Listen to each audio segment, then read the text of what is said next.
Maliens bi kibaria duman be an bolo an bena kibaria min lase aw ma aw jija aw ka jaan nu partager kosɛbɛ nin kibaria in bonne nouvelle de do bonne nouvelle de do ka tugu ɲɔgɔn kɔ a kibaria fɔlɔ o be tali kɛ an ka sɔrɔsiw ye wuli ka jɔ belebeleba min kɛ n'o ye AES sɔrɔsiw ye Burkina ni Niger u ye baaraba min kɛ an bena da don o la an b'a walawala aw ye an nisɔndiyalen do an kɔntannen do kosɛbɛ o kɔfɛ tuguni terroriste ye ɲɔgɔn janfa an y'o de fɔ n'u ka jɛ janfa dɔrɔn de b'a la donc ka janfa an bɛna da don u lo fana na ka walawala aw ye bɛɛ ka se ka faamuyali sɔrɔ a la u ka cɛ min bɛ n'u b'a fɔ a ma ko Saad Fad ale a y'u janfa an delila k'an da don a la ka tɛmɛ mais nin waati in kɔnɔ ko kuraw de bɔlen don ko in kɔnɔ an kan ka walawalali kɛ minnu na bɛɛ ka se k'a faamu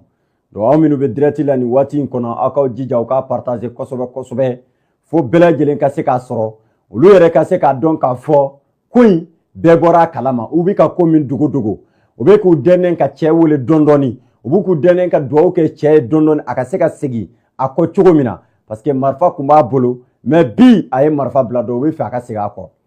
donc an bɛna an da don kibaruyaw kɔnɔ ka walawala aw ye Maliens bonne nouvelle bɛ yen nin terroriste ninnu ne y'a fɔ aw ye ko danga b'u kɔ u mɛn'u ka ko la u b'u ka tiɲɛniw kɛ mais u yɛrɛ dama ni mun ye waatini kɛ n'a keguyara a y'a dɔn k'a fɔ nin ko in ye bandiya de i b'a ye k'a fɔ a bɛ segin a kɔ a bɛ bɔ a ko kɔnɔ o de tun bɛ ka caman sɔrɔ fɔlɔ ni u kun tɛ se ka bɔ a kɔnɔ mais bi caman bɛ ka keguya caman bɛ ka segin i kɔ wa caman ba de bɛ ka bɔ a kɔnɔ wa caman de bɛ ka marifa bila ka bɔ a la pewu parce que saya min bɛ ka kɛ mɔgɔ hakɛ min bɛ ka faga donc olu yɛrɛ y'a ye k'a fɔ tiɲɛ yɛrɛ la n'an ma bɔ n'a da man di an na parce que a lajɛ kɛ marifa bɛ olu bolo olu bɛ ka u manipuler k'u bila ka taa kungo kɔnɔ o n'a ta bɛɛ lajɛlen na sɔrɔsiw bɛ ka wuli ka jɔ sabati ka tila ka to mɔgɔ kelen sɔrɔ u ka yɔrɔw la k'u neutraliser ka drone wele drone ka taa frappe kɛ tuguni donc o de tɛ ka to u la mais mun de bɛ bi u ka Saad Fada parce que a tɔgɔ de ye ko Saad Fada ale kun bɔra Nusratul Islami wal Muslimina mɔgɔw cɛ la a kɔni ye marifa bila pewu a ko k'a bɔra u cɛ la a taara a bɔlen kɔfɛ a ye vogali kɛ Saad Fada ye vogali jumɛn de kɛ a y'a yira k'a fɔ ko Dawlatul Islami ko ka fisa ni Nusratul Islami ko Nusratul Islami mɔgɔw olu bɛ jɛnɛya kɛ u bɛ bin walimusow kan u bɛ waliduguw ci u bɛ tiɲɛni bɛɛ lajɛlen kɛ ko ka d'a kan k'ale to u ka groupe cɛ la olu yɛrɛ tun bɛ don dugu dɔw la olu bɛ taa bin walimusow de kan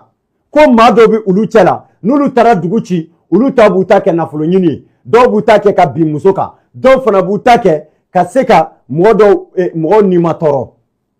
ko donc ale Saad Fada depuis ale y'o ye waati min kɔnɔ ale y'a dɔn k'a fɔ nin tɛ ko ye wa a m'a daminɛ bi dɛ a bɛ ko in kɔnɔ a bɛ san 5 bɔ ale yɛrɛ donna la ka na fo ka n'a fɔ k'a bɛ ka bɔ a la a bɛ san 5 bɔ donc depuis yen de mɔgɔw kan k'a dɔn hakilina dɔ de nana cɛ la cɛ y'a dɔn k'a fɔ olu bɛ fɛn fɛn na nin bɛɛ ye bandiya di olu bɛ ka fɛn fɛn kɛ nin bɛɛ ye bandiya di olu bɛ ka baara fɛn fɛn kɛ a bɛɛ bilalen don bandiya minɛn de kɔnɔ mais maintenant olu yɛrɛ ka vogaliw k'a ka taara di aw ye f'aw k'a dɔn k'a fɔ nin groupe ninnu kɛlen don ka ɲɔgɔn janfa terroriste yɛrɛ dama karilen don ɲɔgɔn na sisan n'o ye Nusratul Islami ni Dawlatul Islami u karilen don ɲɔgɔn na surtout Saad Fada ka nin bɔli in na a kɛra sababu ye ka dadigi caman kɛ mɔgɔ ninnu na mais an b'a ɲini lajɛbagaw fɛ aw ka jaa ninnu partager kosɛbɛ an y'o de fɔ suruku jɛ a tɛ taa ɲɛ dɛ aw bɛ ka jamana min kɛlɛ o ye Mali de barika de bɛ Mali la parce que tubabu de kɛlen don ka marifa di ninnu ma u ka se ka jamana ci tubabu de kɛlen don ka ninnu nɛgɛ u ka se ka jamana in tiɲɛ o de la bi u ye marifa ta u bɛ ka bin an faso kan mais an bɛna vogali in k'a la Maliyɛn den bɛɛ lajɛlen ka jɛ an ka lamɛn ɲɔgɔn fɛ o la aw k'a dɔn k'a fɔ an b'a fɔ ko ninnu ye ɲɔgɔn janfa u ye ɲɔgɔn janfa tiɲɛ don dalu jɛlen don nkalon foyi t'a la jɛlen don i n'a fɔ nɔnɔ kɛnɛ parce que Saad Fada a y'a dɔn k'a fɔ ninnu ka ko bɛɛ lajɛlen sigilen don bandiya de kɔnɔ ninnu bɛ ka baara min kɛ bi nin ye terrorisme wale min kɛ bi nin ye kafiriya de donc depuis o kɛra ale kɔni kelen ka bɔ u cɛ la kuma cayara dɛ i mana yɛlɛma fan o fan i b'a mɛn kuma caman a y'a kɛ tan a y'a bɔ tan a donna kafiriya la a bɔra jɛkulu la fili y'a sɔrɔ a ka segin ka na a k'a ka marifa ta ka segin ka na maa min tun bɛ jahanɛmɛ kɔnɔ u y'i bɔ jahanɛmɛ kɔnɔ ka taa ni ye arijinɛ kɔnɔ e bɛ segin bilen wa mo juma mi bo janama kono kata arjina kono ka kala ka sigi tuguni dombo ke mo si to ke che kumbi janama de kono abora janama kono kana arjina kono don wajibi de do aba hakili sigi kato o arjina konna de la o jagwadi do amina je ambu lame ambe fe chaman jowla ya fuyu o be ka jamana min kele ko lu ma fam o be na fam ni ala sona ma insha Allah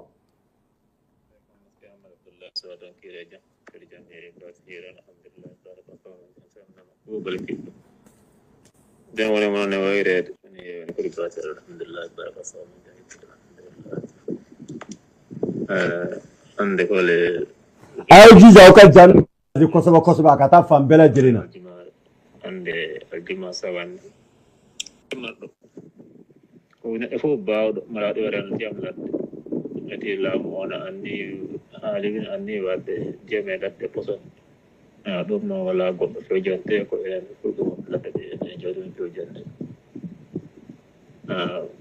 o haali o wi hay so ɓe jaha gese so ɓe jaha remode ande ɓe on jemi biɗoŋaji jeɗɗon ɗoɗɗo programme waltoɗa wiyata ɓe jaha ɓe jara parce que canye kuma ɗo de fo kuma min mabbe suma mabbe uma yɛrɛ de a ko marifa bɛ maa minnu bolo bi n'u bɛ ka kɛlɛ kɛ ka jamana kɛlɛ bi k'u k'u jija u ka fɛn kelen de kɛ o de ye jumɛn ye bɛɛ ka marifa bila mun bɛ sɛnɛ kɛ a ka taa sɛnɛ kɛ mun bɛ taa a ka bagangɛn na a ka taa bagangɛn na u bɛɛ lajɛlen ka bɔ nin ko in kɔnɔ u ka marifa bila Saad Fada ale de ye nin kuma in fɔ Saad Fada kelen ka nin kuma in fɔ o de ma bɛn u ka mɔgɔw ma parce que nin ye jumɛn ye ka mɔgɔw sensibiliser o tɛna bɛn olu ma parce que o bɛna kɛ sababu ye ko mɔgɔw bɛ murti donc o de ma bɛn u ma quoi.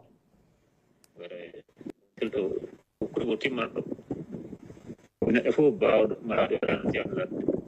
ati laamu ona anni wadde jeme datte poson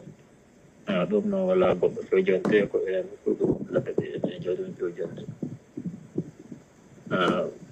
o haali o wi hay so ɓe jaha gese so ɓe jaha remode ande ɓe on jemi biɗoŋaji jeɗɗon ladde programme waltoɗa wiyata ɓe jaha ɓe jeeyi ɓe jara ɓe bokku wadde noon neɗɗo yehi sono e biɗoga mum noon sono warta wardene majjo sinno loowa e yaada e majji ono yokka ndiyam lodtoɗa biɗoŋaji weeti Mariam an b'a ɲini aw fɛ aw ka ja nu partager kosɛbɛ an y'o de fɔ nin terroriste ninnu an b'u ka prévu bɛɛ lajɛlen jɔ olu yɛrɛ la k'a yir'u la k'a fɔ u ka nin kɛlɛ in a sigilen don bandiya de kunna a sigilen don bagabɔnya de kunna ni ala sɔnna an b'a bɛɛ décortiquer k'a ban pewu lamɛnbagaw ka partager lajɛbagaw ka partager kosɛbɛ kosɛbɛ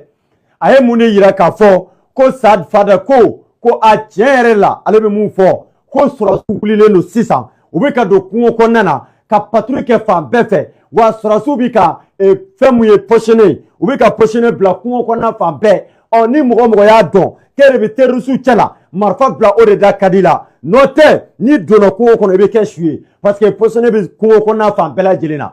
Saad Fada ale y'a ye mun bɛ kungo kɔnɔ a y'a dɔn sɔrɔsiw bɛ baara min na a y'a dɔn sɔrɔsiw bɛ wuli ka jɔ min na a y'a dɔn sɔrɔsiw bɛ cɛsiri min na wa a y'a dɔn baara ninnu bɛ ka sigi sen kan cogo min na a y'a faamu nin ye maa fɔlɔ ye mun kumana kan dɛ wa u ka maa wɛrɛ mun b'u ka information yɛrɛ bila o fana bɛna kuma Saad Fada kan tuguni parce que tellement que Saad Fada ka ko in a dabaliyaba y'u minɛ a jatigɛ y'u minɛ u yɛrɛyɛrɛla u yɛrɛ kun t'a dɔn k'a fɔ nin bɛ se ka bɔ olu ka jɛkulu la ka olu bila ka marifa yɛrɛ bila pewu bi ka taa kɛ olu kɛlɛbaga ye olu kun ma sigi n'o ye mais ala barika la barika de bɛ jamana in na quoi ne b'o de fɔ kuma bɛɛ n ko barika de bɛ Mali la Mali ye duwawu jamana de billahi n'i ye Mali janfa i bɛ tila k'a ta i nin kini kan billahi mɔgɔ o mɔgɔ ye Mali janfa a bɛɛ tilara k'a ye kelen kelen donc barika de bɛ o Mali la donc hali bi an ka jɛ an ka maa filanan in ka kumakan lamɛn Saad Fada kan o la aw bɛ faamuyali caman sɔrɔ a la billahi aw bɛ faamuyali caman sɔrɔ a la terroriste yɛrɛ dama ka ɲɔgɔn janfa ayi nin kɔni nin y'u ka wale de wa nin y'u ka baara de parce que ko in tɛ ala kama ko ye diinɛ ko tɛ olu yɛrɛ de b'a fɔ ko diinɛ ko don ko silamɛya don k'a sɔrɔ o tɛ mais an bɛɛ ka jan k'u lamɛn. An way hono ɗo jo agasi an way hono e jippini ɗo photo makko le balɗe ɗe fuu ha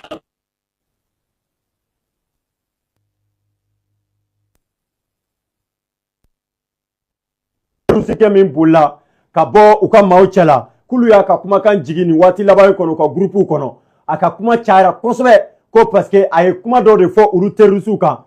nin kuma kofɔlen kɔni k'a ye dadigiba de kɛ olu la a ma bɛn olu ma donc olu be ka kuma minu partager ni clé flyna an way hono do jonin kanko Saadu Fado haalaji makko di an way hono sa a ƴeewi fu hono ɗum moƴƴere wonande yimɓe ɓe ngana jannguɓe jon e ande haalaji makko ɗi sa ƴeewi a tas awyaye donc ni ne ka bandiyaye quoi ko ni Saadu Fada ka kuma la medron ki ba ye ka fo maminu makala donc aka kuma be se ka ulu bla filila o de maminu ta ko nyedo kosobe maminu ma do terrorisme yayi ko ina kosobe ko abe se ka ulu bla filila Saadu Fada abe se ka ulu bla filila atika mo si bla filila abika boni cheundi alere kumi jekulu kono no nuzura tu islami zinimu jekulu kono ay fen daw de ye fen minu alere ado ko chente parce que ko sigile no bandiya de kuna a sigile no vagaboya de kuna do ore la Saadu Fada ale kelen ka yere retire ka bo uchela do anana chen ira maula do sisa ore tiga be uma ube ka yira ka fo ka be ka mo la fili ɗum pamata e majji woni hoɗum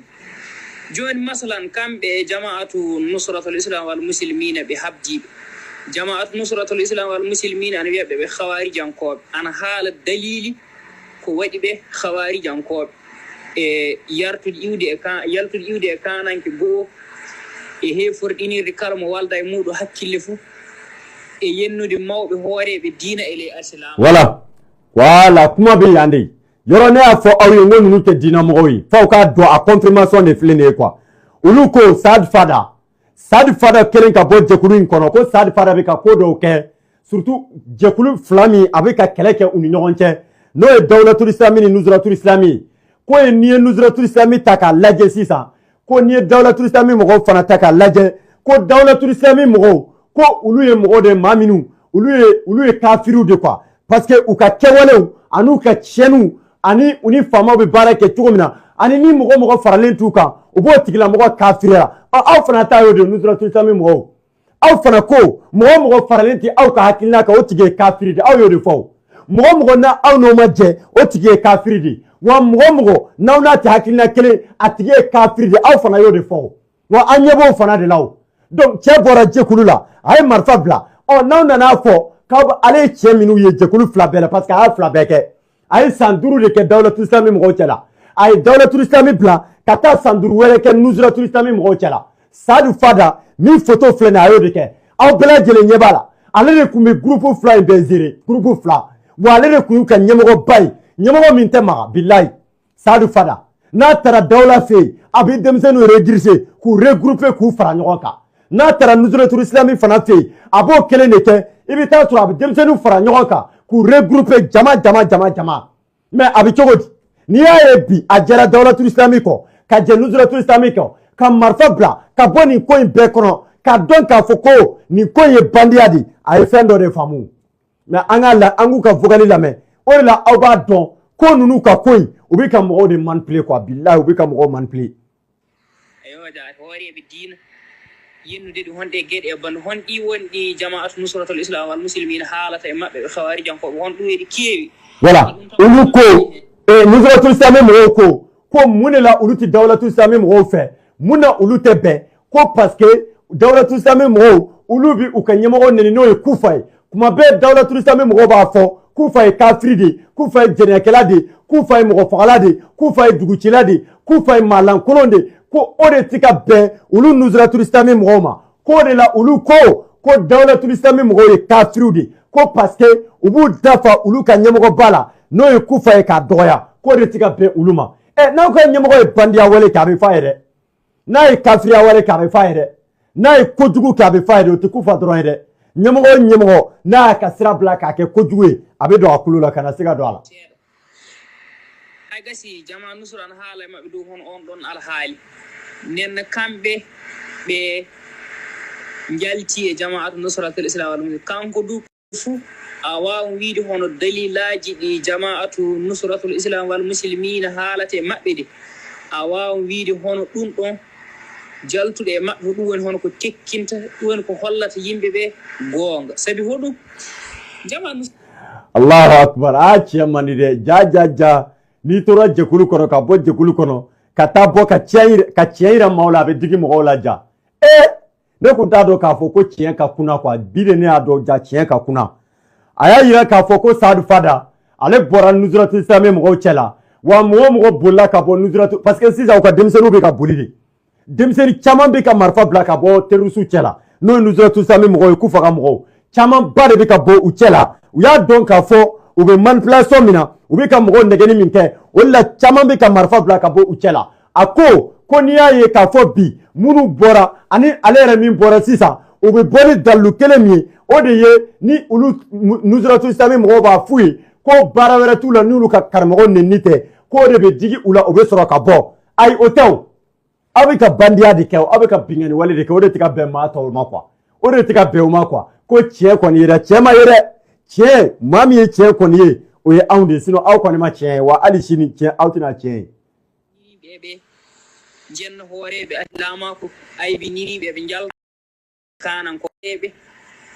e jama'atu nusratul islam wal muslimin nen dalilaji u ko fɛn min digira ulu la kosɛbɛ kosɛbɛ n'a ma bɛn ulu Nusratul Islami mɔgɔw ma ko Saadu Fada a kɛlen ka marifa bila ka bɔ ulu ka jamakulu la ka bɔ ulu ka Nusratul Islami jamakulu la fɛn kelen min digira ulu la o de ale Saadu Fada ale yɛrɛ tilara ka t'i sigi ka olu ka ɲɛmɔgɔ lagosi ka olu ka ɲɛmɔgɔ dɔgɔya olu ka ɲɛmɔgɔ kun bɛ fɛn mun kɛ dugu la ale bɛ k'o bɔ kɛnɛ kan k'o bange k'o yira maaw la a b'a kɛ k'o diyagoya de o parce que ne ni baaraɲɔgɔn bɛ ne ni e cɛ kɛlɛ donna an cɛ kɛlɛ donnen an cɛ diyagoya de don ne bɛ bɔ ni dalilu ye dalilu min kun bɛ e kan o donc o de ma bɛn olu ma parce que Saadu Fada mun photo filɛ nin ale kɛlen ka bɔ Nusratul Islami mɔgɔw cɛla sisan ale taara a yɛrɛ ma a taalen a yɛrɛ ma yanni a ka taa yɔrɔ wɛrɛ a y'i sigi de ka analyse kɛ ka bɔ ka kuma Nusratul Islami mɔgɔw kan u bɛ tiɲɛni wale minnu kɛ u bɛ tiɲɛni minnu kɛ u bɛ jɛnɛya minnu kɛ a y'o mun fɔ o de ma bɛn u ma parce que o bɛna kɛ sababu ye o bɛ tiɲɛni caman don olu yɛrɛ kunna quoi o de ma bɛn u ma quoi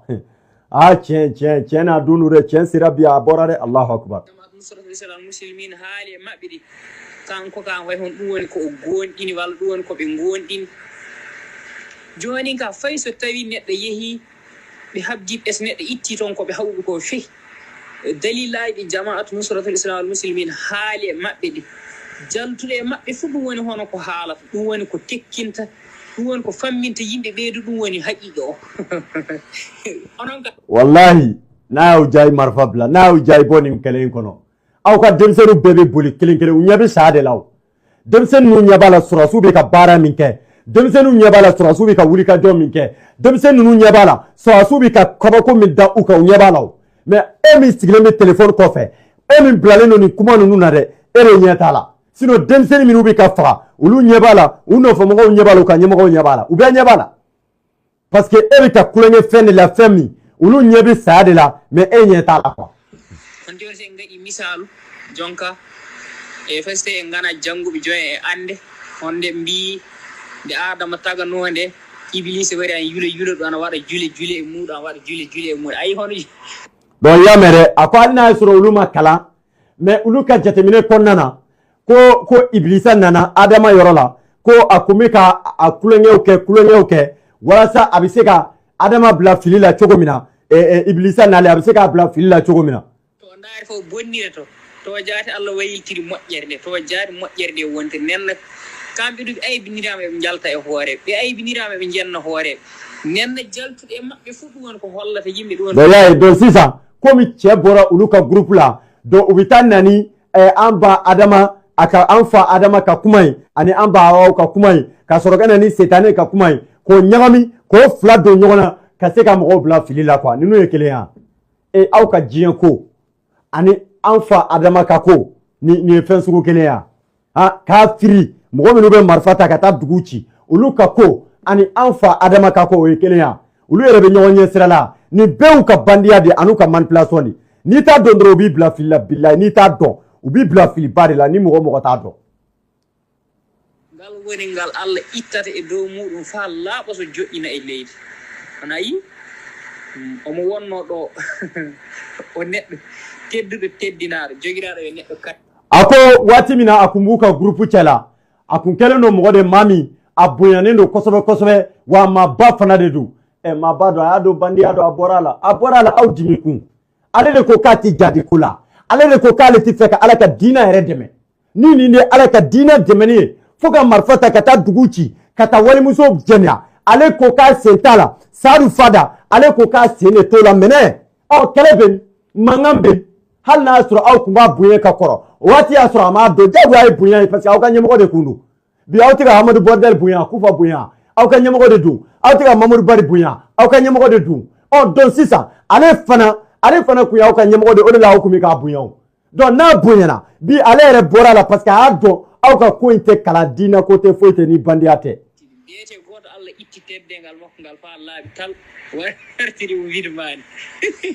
aw y'a mɛn dɛ ko sɔgɔmada kelen ko ala y'a ka bonya in bɛɛ bɔ a la pewu k'a lasigi k'a kɛ vidéoman ye a kɛra vidéoman a kɛra a yɛrɛ de ye parce que a kɛra vidéoman min ye a bɛ ka na walawalali de di jamana kɔnɔdenw ma u ka se k'a dɔn terrorisme ya ye fɛn mun ye quoi u ka se k'a dɔn terroriste ye maa sugu minnu ye a bɛ ka walawalali de kɛ komi ale ye jɛkulu fila in bɛɛ kɛ san 5 kɔnɔ san 10 kɔnɔ a bɛ ka yala jɛkulu fila ni ɲɔgɔn cɛ donc fɛn mun b'a kɔnɔ a b'a dɔn a kɔnɔ ko a bɛ se ka kuma a kan donc o de la a y'i sen bɔ bi a bɛ ka maliyɛn denw ani afirikɛn denw ɲɛ yɛlɛ k'a f'u ye ko nin terroriste ninnu ka baara ye bandiya de n'a bɔra aw ka jɛkulu la bi n'aw ka bonya kun b'a kan n'aw y'aw ka bonya bɔ a kan a bɛ mun caya ye depuis a bɔra fo bi a balila ka balo wa a bɛ ka bali ka balo wa foyi a bɛ ka fɛn bɛɛ kɛ mais k'a to marifa b'a bolo n'a kun bɛ kungo kɔnɔ de hali a kun tɛ lafiya ale yɛrɛ y'a yira a ka video tɛmɛnenw na a ko k'a to kungo kɔnɔ hali ale tɛ se k'a ka seli kɛ ɛri la bilahi k'ulu kɛ o kɛ k'a fɔ k'ulu bɛ seli 14 heures k'a bɛ fɔ olu ye de ko yan yɔrɔ ɲagaminen don k'ulu ka taa ɲɛfɛ kuma dɔ la k'ulu bɛ seli fana seli ko fo 17 heures waati dɔ la olu b'a kɛ en gros ye e k'a lajɛ ko mun de b'a kɛ ko parce que kuma dɔ la information bɛ di olu ma ko sɔrɔsiw bɛ ka na nin yɔrɔ kofɔlen in na kuma dɔ la information bɛ di olu ma ko sɔrɔsiw bɛ ka labɛn nin yɔrɔ kofɔlen in na parce que u ka information dila dɔ de bɛ yen u kɛlen don k'a ka numéro labila u ka mɔgɔw ye n'u bɛ yɔrɔ o yɔrɔ ni sɔrɔsiw wulila yɔrɔ o yɔrɔ ale ka information di teliya la n'a ye information di hali n'a y'a sɔrɔ seli heure sera i b'a ye u bɛ boli hali n'a y'a sɔrɔ u bɛ fɛ ka seli u bɛ boli k'u yɛrɛ ɲini u kun bɛ k'o de kɛ n bɛna a ka kumakan k'a la a ka kumakan laban n b'o k'a la ka sɔrɔ ka u ka maa min bɛ yen n'a ale de b'u ka information di n b'o ka kumakan k'a la sɔrɔsiw ka se k'u janto quoi u ka jateminɛ kɛ maa minnu b'u tɛmɛtɔla ye ka téléphone ta ani maa minnu bɛ sɔrɔsiw tɛmɛtɔla ye ka appeliw lancer u ka se k'u jateminɛ kɛ o mɔgɔw la quoi. kanko ɗo jooɗo o yennodira e hey e jomiraɗo jonkamo leydi muya e lobbere non haalka joni se mbi jokkande ɗen kal gasi allah bon dabar makko fande allah junditimmo e leydi jomiraɗo voilà an b'a danni yɔrɔ la komi ale kɔni y'a yira k'a fɔ ko cɛ Saadu Fada k'a kɛra vidéoman ye k'a bɛ ka taa ɲini a n'a ye ko minnu ye a bɛ ka t'o de fɔ ka olu ka ko cɛ olu kɛlen don ka labɛn minnu kɛ tiɲɛniw na a bɛ ka taa o tiɲɛniw k'a bɛ ka taa o de yira mɔgɔw la donc tiɲɛ yɛrɛ la u tɛ ka bɛn olu ma mais olu bɛ dugawu de kɛ ala k'a ka ŋaniya tiɲɛ ŋaniya min b'a kɔnɔ ka ɲɛsin olu ma tiɲɛni sira fɛ ko ala k'o tiɲɛ ala kan'a tiɲɛ dɛ ala kana tiɲɛ dɛ ala ninnu binna an kan u bagara an ma ninnu taara baga an ma an b'a min an b'a bɔ an ma fɛn k'u la ninnu de nana an ka jamana ci manamana ko la tiɲɛni ko la ka na marifa ta ka bin anw kan an ma s'u ma an ma foyi k'u la donc bi ni ala ye maa dɔ bɔ u ka jɛkulu la k'o gɛrɛ anw na a bɛ ka yala yala hali n'a y'a sɔrɔ a ma n'a yɛrɛ di jamana ma a kɔni sigilen bɛ yɔrɔ min na marifa t'a bolo a tɛ kɛlɛ la a kɔni bɛ ka bɔ ni ninnu ka prévôt bɛɛ ye u ka tiɲɛni wale bɛɛ ye k'a yira mɔgɔw la k'a fɔ ninnu ye bandiw de kafiriw don jɛnɛkɛlaw don tiɲɛnikɛlaw don donc o de tɛ ka bɛn u ma olu ko ala k'a ka ŋaniya tiɲɛ anw t'a fɛ dɛ mais bilayi n'a ye marifa bila ka bɔ nin ko in kɔnɔ anw b'a fɛ parce que nin b'a yira k'a fɔ a ye hakili dɔ sɔrɔ a ye faamuyali dɔ kɛ donc maa minnu bɛ direct in kɔnɔ a y'a partager dɛ bonne nouvelle de bɛ yen n bɛna révélation de kɛ aw ye bi révélation belebeleba ɲɛnama b'a dɔn a ye video in partager